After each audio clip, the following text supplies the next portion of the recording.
বাবা, তুমি এত কষ্ট করে কাজ করছো, দাও আমাকে, আমি একটু তোমাকে সহযোগিতা করি। না বাবা, তোমার এখন কাজ করার সময় হয়নি, এখন পড়াশোনা করার সময়।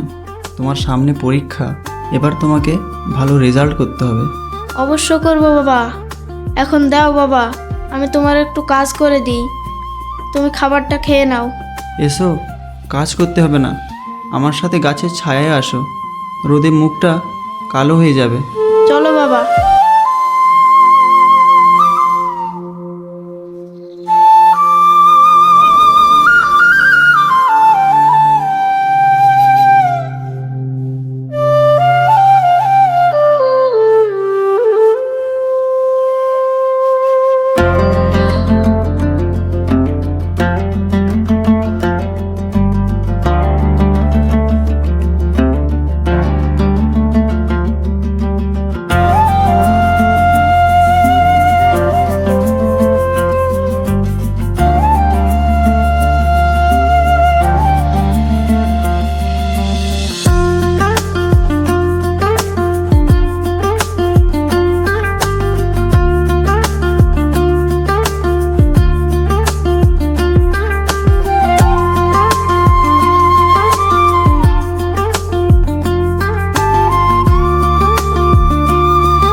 শোনো বাবা, এই পৃথিবীতে ভূতের খাটুনি ঘেটে কোনো লাভ নেই, এই ভূতের খাটুনির কোনো মূল্য নেই।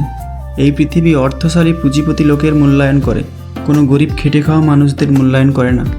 এখন থেকে সিদ্ধান্ত নিতে হবে, ভবিষ্যতে রোদে পুড়ে ভূতের খাটুনি খেটে খাবে, না এসি ঘরে বসে নিজে কাজ করে খাবে। তোমার চলার পথ আর শিক্ষা দুটোই যদি ঠিক থাকে, তাহলে একদিন তুমি প্রতিষ্ঠিত হবে। তুমি ঠিক বলেছো বাবা।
যাও, বাড়ি চলে যাও, আমি আর একটু কাজ আছে, সেরে যাচ্ছি।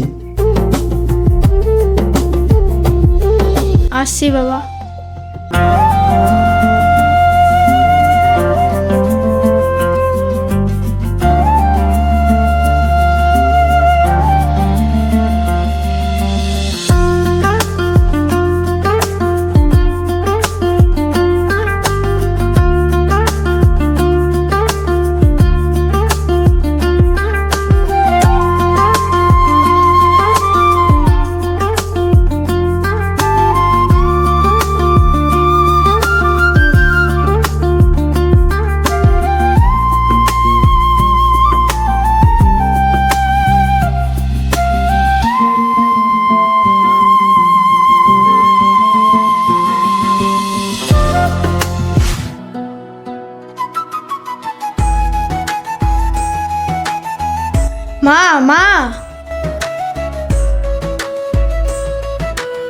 চলে আসলি খাবার দিয়ে? খাবার দিয়ে আসিনি, খাবার খাওয়া হয়েছে তারপর এসেছি। এই নাও খাবারের ব্যাগ। আজ স্কুলে যাবি না? হ্যাঁ যাব, গা ধুয়ে আসি।